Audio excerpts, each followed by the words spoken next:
À la une, le récent discours de l'ancien président Joseph Kabila a fait couler beaucoup d'encre et salive. Augustin Kabouya, président ad intérim et secrétaire général de l'UDPS Tshisekedi, a farouchement rétorqué. Daniel Bumba et Guissaro ont sillonné la capitale le dimanche dans la soirée pour s'imprégner de l'évolution des travaux de réhabilitation. Une fois de plus, Madame, Messieurs, bienvenue à cette grande édition du journal. Le président de la République du Burundi, Evariste Ndayishimiye, est arrivé dimanche à Kinshasa pour une visite de travail. Sa visite s'inscrit dans le cadre des consultations avec son homologue, Félix Antoine Tshisekedi, en prélude du 12e sommet du mécanisme régional des suivis de l'accord prévu ce 28 mai à Kampala, en République d'Ouganda. Images et commentaires. Ces déplacements à Kinshasa ne sont plus à compter, la preuve d'une relation de bon voisinage au beau fixe. Ce dimanche matin, le président de la République du Burundi, Evariste Ndayishimiye, est arrivé à Kinshasa pour une visite de travail. Accueilli à l'aéroport international d'Njili par le vice-premier ministre et ministre de la Défense, le président burundais a ensuite pris la direction du palais présidentiel de Mongaliema, où l'attendait son homologue de la République démocratique du Congo, Félix Antoine Tshisekedi Tshilombo. Accolade, chaude poignée de main, les deux chefs d'État se sont retirés pour une rencontre en tête-à-tête de plusieurs heures. Ces voyages du président de la République du Burundi et président en exercice du mécanisme régional de suivi de l'accord pour la paix, la sécurité et la coopération pour la RDC et la région s'inscrit dans le cadre de consultations avec son homologue Félix Tshisekedi en prélude au 12e sommet du mécanisme régional de suivi de l'accord prévu ce 28 mai 2025 à Kampala en République d'Ouganda, sommet durant lequel Evariste Ndayishimiye passera le règne de la présidence du dit mécanisme, indique un communiqué de la présidence du Burundi. 12 ans après sa mise en place, le mécanisme national de suivi de l'accord cadre a fait l'objet d'une évaluation par les deux chefs d'État avant une autre évaluation collective des chefs d'État au sommet de Kampala. Signé en 2013, cet accord visait à promouvoir la paix, la sécurité et la coopération en RDC et dans la région des Grands Lacs en mettant l'accent sur la résolution des conflits armés et la protection des droits humains. Au sortir de cette entrevue, aucune déclaration officielle n'a été faite. Pour le départ de son hôte de marque, le président Félix Tshisekedi l'a accompagné jusqu'à l'aéroport international de Njili. Les deux dirigeants vont poursuivre leurs entretiens lors du sommet de Kampala annoncé pour ce 28 mai 2025.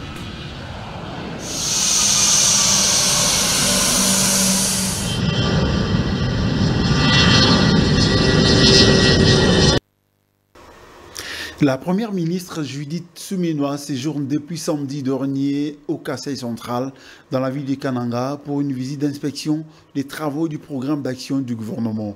Accompagnée par le gouverneur Moïse Kamboulou, la chef du gouvernement a fait le point sur sa présence dans la dite province. Suivez.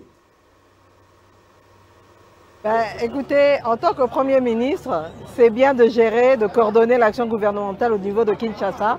Mais c'est important aussi de descendre sur le terrain et au niveau des provinces. C'est vrai que je ne peux pas faire toutes les localités, tous les territoires, toutes les ETD, mais au moins arriver dans les chefs-lieux et essayer d'aller le plus loin que je peux pour me rendre compte moi-même de ce qui est en train d'être fait, de ce qui est en train d'être mis en œuvre en collaboration avec les différents gouverneurs de province et donc ici le gouverneur du Kasaï central, et ça me permet ensuite de voir comment on peut mieux faire les ajustements nécessaires par rapport à la mise en œuvre du programme d'action du gouvernement qui est exécuté ici dans la province, et s'il y a des ajustements, voir quelles sont les contraintes, quels sont les goulots d'étranglement pour qu'on puisse évoluer.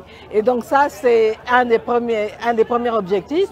Mais l'autre objectif aussi, c'est de pouvoir démontrer en arrivant dans les différentes provinces, et donc ici au Kasaï central, que la République démocratique du Congo est une seule, indivisible, et donc c'est de passer ce message de paix, de cohésion nationale, parce que je pense que dans les moments actuels où le pays est agressé par le Rwanda et ses supplétifs du M23 FCC, il est important de montrer à la population que nous devons être tous unis derrière le chef de l'État, son Excellence Félix Antoine Tshisekedi, parce que nous ne voulons qu'une chose, le respect de l'intégrité territoriale du pays, le respect de notre souveraineté.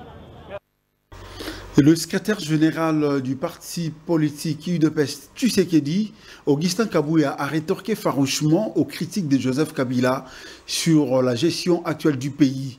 C'était au cours d'une matinée politique animée le dimanche dernier au siège même de ces partis. Suivez ces propos recueillis, réalisés par Ali Biaï.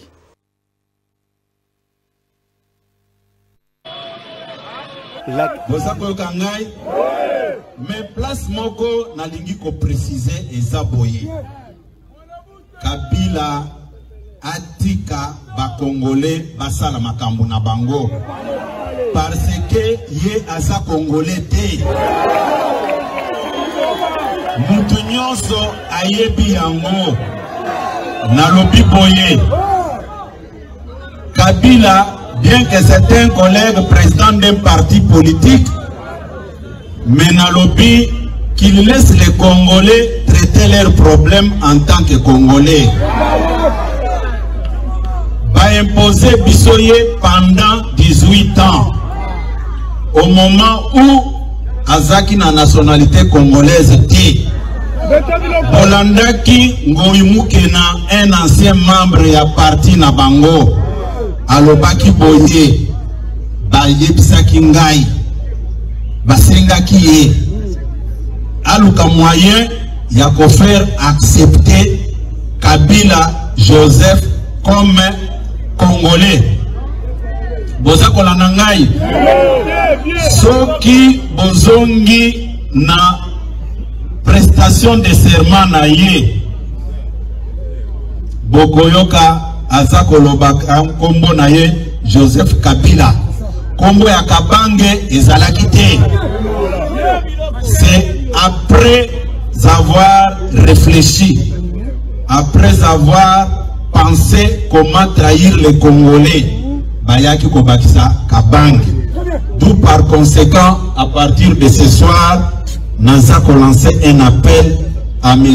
Kabila de laisser les Congolais traiter leurs problèmes sans discussion, puisque nous Congolais, nous allons nous entendre un jour, contrairement que hier, sujet rwandais, au Bakotela Kibiso, Awa.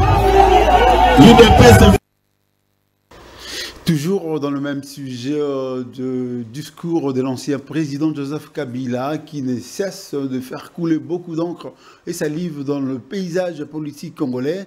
En réaction, les juristes et chercheurs en droit Voldy Moulomba estime que Kabila n'est pas un modèle de la bonne gouvernance. On l'écoute, il est au téléphone par Ali Biaï. J'ai suivi avec une attention particulière les discours condescendants de M. Joseph Kabila. Et je pense que soit Joseph Kabila ne comprend pas ce qu'il lit, soit Joseph Kabila est inconscient de sa gestion calamiteuse au sommet de l'État. Dans son discours, Joseph Kabila a évoqué plusieurs questions et je vais épingler 2 ou 3 points qu'il a évoqués dans son discours. 1. La violation de la Constitution. Aujourd'hui, Joseph Kabila parle de respect de la Constitution. Pourtant, en 2016, Joseph Kabila avait refusé de quitter le pouvoir à la fin de son mandat, provoquant ainsi une crise politique majeure qui avait abouti à l'accord de Sylvestre. Sur base de quoi Joseph Kabila avait refusé d'organiser les élections générales dans le délai constitutionnel. Joseph Kabila avait violé la Constitution. Joseph Kabila avait bafoué le pacte social, le pacte républicain, qui est la Constitution. Pourtant, paradoxalement, aujourd'hui, Joseph Kabila parle de respect de la Constitution. 2. Joseph Kabila condamne les violations des droits humains sous le régime de Joseph Kabila. Des journalistes, des pasteurs, des activistes des droits de l'homme, des étudiants ont été traqués, humiliés, tués, kidnappés.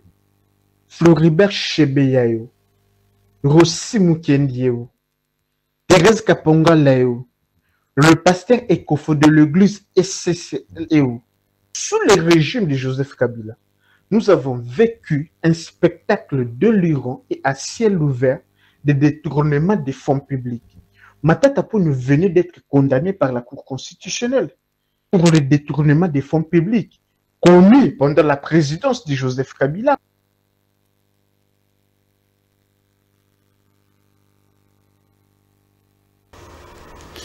Le gouverneur Daniel Bumba, les ministres Alexis Gisaro et Dudu Fomba, chargés respectivement des infrastructures, travaux publics et des finances, ont inspecté les chantiers des avenues Tourisme Sebo à Kimwenza, de l'université Bypass, puis le boulevard Lumumba, au niveau des Sautes-Moutons des Débonhommes et de Kimbuta Anjili, pour s'imprégner de l'évolution des travaux, des réhabilitations et d'assainissement en cours sur ces artères. Le point avec Ali Biaï.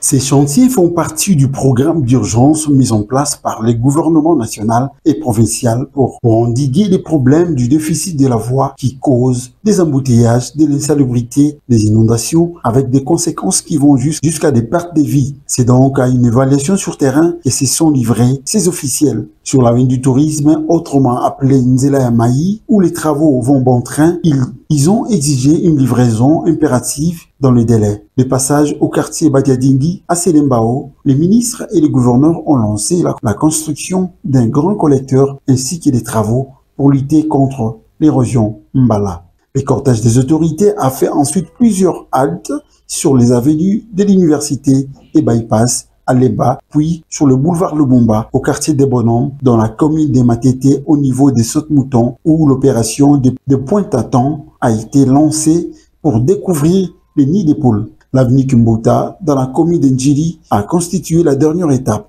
Les autorités ont salué l'évolution des travaux de bétonnage de cette voie.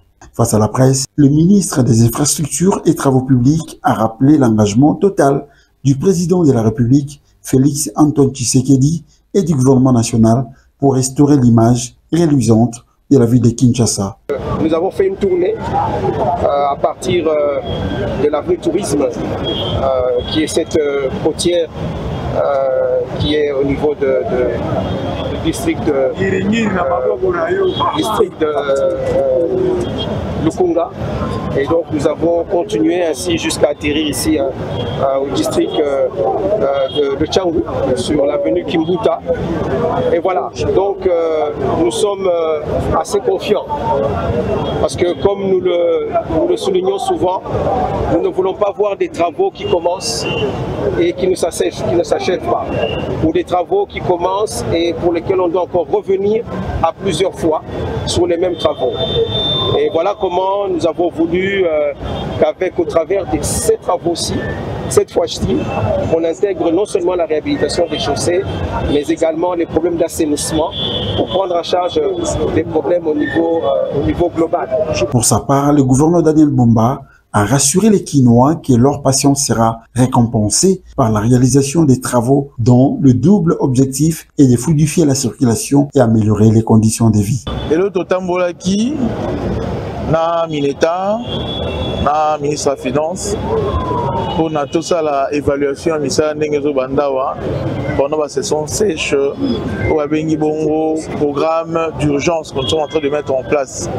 Alors, programme Oyo et Rosala que tout le monde tout ça la paix, tout continuer à banzer les alliés Kotongama. Au fait, chose de taille, ça qui vient dans le discours, embouteillage, à Bossa Ibno Kinshasa. Alors, tout ça s'inscrit dans un grand programme de lutte contre les embouteillages. Voirie et ça problème à Kassi. Voirie Tolingue à qualité et hommage très appuyé, très mérité dans mon Konzamboka, Félix Antoine Tshisekedi Tshilombo. Avec un peu plus de volonté de la part des politiques et des experts, nous pouvons mettre fin aux maladies diarrhéiques. Il a bien martelé le représentant de son Excellence, vice-premier ministre du plan à la clôture de l'atelier d'évaluation l'an 1 et 2 du plan multisectoriel sur l'élimination des choléra et du contrôle des autres maladies diarrhéiques. Propos recueillis par Genèse Leia.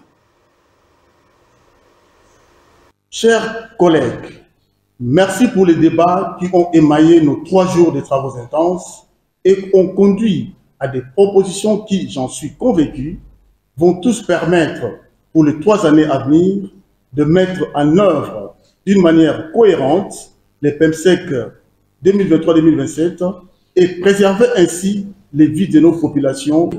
Oui, nous pouvons. C'est-à-dire avec un peu plus de volonté de la part aussi bien des acteurs techniques que des autorités politiques, nous pouvons, oui, au niveau de la RDC, mettre fin à éliminer, comme le terme technique veut le dire, à éliminer les maladies diarrhéiques d'une manière générale et le choléra en particulier. Nous pouvons le faire en République démocratique. Congratulations au personnel des Congo Base Télévision et surtout à vous, chers téléspectateurs. Nondi Premier, l'un des animateurs à la production de votre chaîne, des références et présentateur de l'émission Zone Rouge, a reçu le prix de meilleure émission culturelle de la toile de 2024. C'était au cours de la 9e édition des Culture Awards DRC World, trophée de la méritocratie, le dimanche 25 mai dernier à Africana Palace. Il est au micro de Genèse Leia. Bon, c'est un plaisir, en tout cas. Je suis très flatté de moi-même, d'abord parce que pour moi, ce trophée n'est pas seulement un prix de la méritocratie, mais aussi pour moi une preuve de m'encourager en fait par rapport à ce que je me suis donné tant de fois, l'énergie que j'ai eu à mettre pour mon travail. Ma vision également aboutit à quelque chose face au monde. Parce que je l'ai dit là-bas, je suis revenu au Congo, c'était en 2023. Directement, j'ai été nominé comme prix de l'espoir de la chronique musicale. Aujourd'hui, je suis la meilleure émission 2024. En tout cas, un grand merci à tous les fanatiques, à tous les téléspectateurs, les internautes qui nous suivent de partout et à la télé en même temps sur Internet. Voilà. Effectivement, on ne doit pas baisser les bras. Et on a des visions, hein, on a des visions. Et bien même que je ne dois pas l'étaler comme ça, mais seulement qu'il y a vraiment des choses à faire dans ce métier. J'ai une vision grandiose, mon frère, je te dis, donnez-moi seulement 5 ans, vous allez voir. La jeunesse, c'est une catégorie de la population à laquelle on trouve des gens dynamiques. Propos de Rodrigue Nyangui, DGA des fonds de promotion de l'entrepreneuriat et de l'emploi des jeunes. C'était à l'occasion de la cérémonie des remises de brevets de la formation professionnelle. Spécialisée dans la formation des hôtesses et hôtes d'accueil, l'agence HOP a décerné plus de 20 brevets aux récipiendaires. Parmi les invités, Rodrigue Nyangui, DGA du fonds de promotion de l'entrepreneuriat et de l'emploi des jeunes. Spécialisée dans la formation des hôtesses et hôtes d'accueil, l'agence HOP a décerné plus de 20 brevets aux récipiendaires. Parmi les invités, Rodrigue Nyangui, DGA du fonds de promotion de l'entrepreneuriat et de l'emploi des jeunes. Vous savez que la jeunesse est une catégorie de la population dans laquelle on trouve beaucoup de talents, dans laquelle on trouve des gens dynamiques et assez entrepreneurs. Et c'est dans ce cadre que je suis venu participer à cette activité, tout simplement parce que j'ai dans mes attributions en tant que directeur général adjoint d'un établissement public qui s'occupe de la jeunesse, c'est dans mes attributions cette mission de contribuer, de participer, de financer les activités de formation, d'information et de connaissances pour tout ce qui contribue à l'insertion professionnelle des gens. Émotion et joie ont caractérisé les nominés. J'ai tenu à faire aussi cette formation professionnelle avec un professeur distingué. Et aujourd'hui, c'est le 24, le jour de la remise de brevet. J'ai obtenu mon brevet. Ce n'était pas un jour facile. Il y avait quand même du stress depuis le matin, mais quand même, tout s'est très bien passé. Je suis fière de moi d'avoir participé à cette formation, d'avoir acquis ces compétences et je suis sûre que cela va vraiment m'accompagner et m'aider dans le monde professionnel. Rappelons que Mme Mbelou, directrice de Hope Agency, a salué l'engagement de son équipe qu'elle considère comme le socle de succès de cette édition. Dimanche 25 mai, c'était Noël pour les kimbanguistes, les adeptes d'une communauté religieuse créée dans la première moitié du XXe siècle dans l'actuelle République démocratique du Congo. Plus de 4000 d'entre eux se sont rendus en Kamba, une colline dite sainte à une centaine de kilomètres au sud-ouest de Kinshasa pour commémorer leur fête des nativités. Suivez. Jeudi 25 mai, c'était Noël pour les kimbanguistes, les adeptes d'une communauté religieuse créée dans la première moitié du XXe siècle dans l'actuelle République démocratique du Congo. Plus de 4000 d'entre eux se sont rendus en Kamba, une colline dite sainte à une centaine de kilomètres au sud-ouest de Kinshasa pour commémorer leur fête de la Nativité. Pour les membres de cette communauté, Jésus-Christ, qui n'est autre que Dialungana Kiangani, est né un 25 mai en 1916.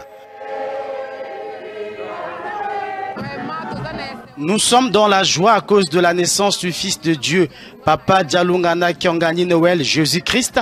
C'est pourquoi nous sommes là pour célébrer Noël, Noël, Noël dans le monde entier. Noël, Noël en Kamba, Jérusalem. Noël, Noël dans toutes les familles. C'est à partir de 2000 que les kimbanguistes ont cessé de commémorer Noël le 25 décembre, après avoir reçu une révélation de la part de Dialungana Kiangani, fils de Simon Kimbangu, leur Dieu créateur. Faire accepter à l'ensemble de l'humanité la date du 25 mai comme celle de la naissance de Jésus, c'est l'un des combats actuels de l'église kimbanguiste.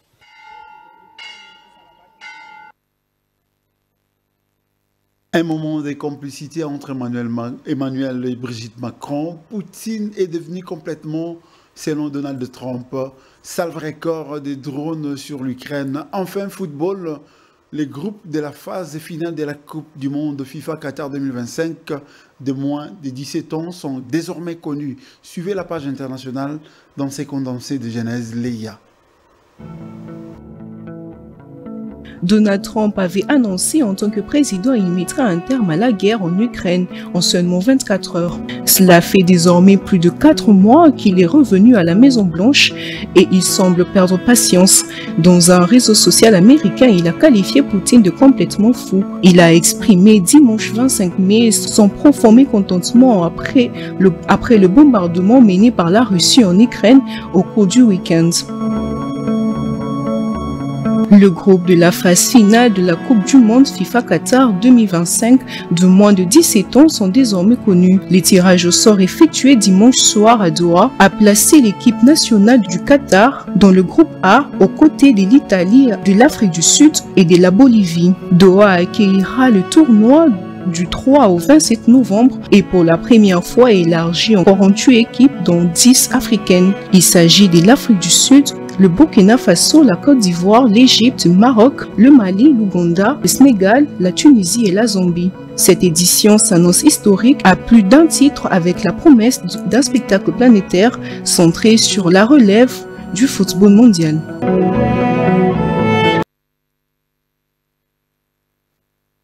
Arrivé à la fin de cette édition. Si vous avez aimé, dites merci à l'équipe rédactionnelle. Que Dieu vous bénisse. Au revoir.